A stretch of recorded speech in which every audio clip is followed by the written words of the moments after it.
DNA itself is a non-living thing, but when it becomes part of a system, then it becomes super alive and super living things. ये simple amino acids हैं, लेकिन जब वो एक cell के अंदर जुड़ जाते हैं और वो इंस्ट्रक्शन बिल्कुल ऐसे जैसे कंप्यूटर में एक प्रोग्राम है, जब वो कंप्यूटर के हार्डवेयर के साथ जुड़ता है तो एक परफेक्ट कंप्यूटर बन जाता है और वो कंप्यूटर सारे काम करता है। उसी प्रकार हमारा डीएनए नॉन लिविंग है, लेकिन जब लिविंग थिंग के साथ जुड़ जाता है तो बहुत ही कॉम्प्लेक्स चीज़ें करता है। आज डीएनए ने हमें उस जगह पहुंचा दिया जहाँ बहुत से लोग सोच भी नहीं सकते।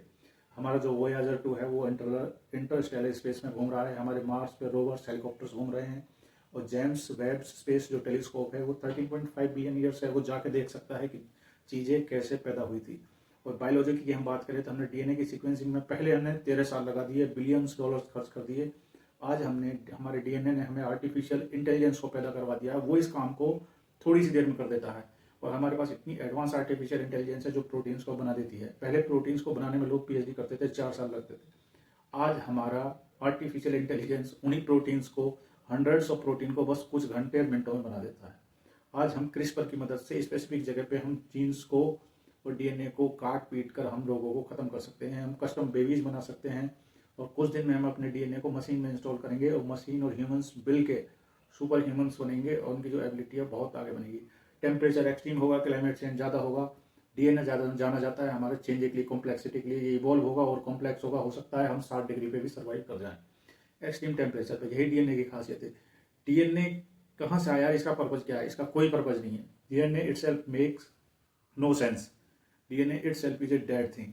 वह बट जब ये किसी बॉडी में मिल जाता है तो ये एक पर्पज होता है और इसका एक ही पर्पज होता है, वो है रेप्लिकेट करना और कॉन्स्टेंटली चेंज होना। इसकी कॉपियां बनती हैं और कॉपियों में न्यू चेंजेस आते हैं और वो इवॉल्व होते हैं और बेटर फीचर्स को रिटेन करता है, बेकार को डिस्कार्ड करता है और लगातार आगे बढ़ जाता है।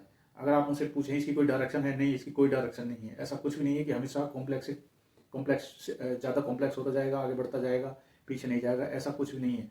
मैं आपको सबसे खतरनाक चीज़ बताऊं, जो बैक्टीरिया वायरस होता है वो बहुत ही सिंपल होता है और उसका रेजिस्टेंस और सर्वाइवल भयंकर है, लेकिन हमारा कॉम्प्लेक्स होता है। हम थोड़ा सा चेंज करके अपने आप को आगे बढ़ाते रहते हैं और यही डीएनए की खासियत है। डीएनए का भविष्य क्या है? डीएनए का भविष्य आगे बहुत ही ज़्यादा ही ज़बरदस्त है, जिसकी हम अभी सोच भी नहीं सकते। अभी आर्टिफिशियल इंटेलिजेंस चीज़ों को इतना फास्ट पेस कर रही है कि हम कुछ दिन में पीछे रह जाएंगे। लेकिन आप ये कभी मत भूलना, जो चीज़ें भविष्य में पैदा होंगी, खतरनाक मशीनें जो पैदा होंगी, जो खतरनाक टेक्नोलॉजी जो पैदा होगी, आज वो हमारे डीएनए की ही पैदाइश रहेगी। वो डीएनए की ही पैदाइश रहेगी। सब चीज़ उस डीएनए से पैदा हुई है। आप देखेंगे कैसे केवल 4 बेसिस उसमें होते हैं, ATCG, और उन सिंपल 4 बेसिस से दुनिया कितनी कॉम्प्लेक्स हुई है और ये दौड़ कहाँ कहाँ पहुँच रही है। और जब वो एक नॉन लिविंग थिंग किसी चीज़ का हिस्सा बनती है तो कैसे सारी चीज़ों को शेप और आकार देती है और वो चीज़ें कैसे आउट ऑफ योर माइंड चली जाती है। कुछ चीज़ें बस अपने रूटीन लाइफ में बिजी हैं, कुछ लोग कोमे में हैं, उनको कोई मतलब नहीं है, और कुछ लोग आइंस्टीन जैसे लोग हैं जिन्होंने पूरी इस दुनिया को बदल दिया है।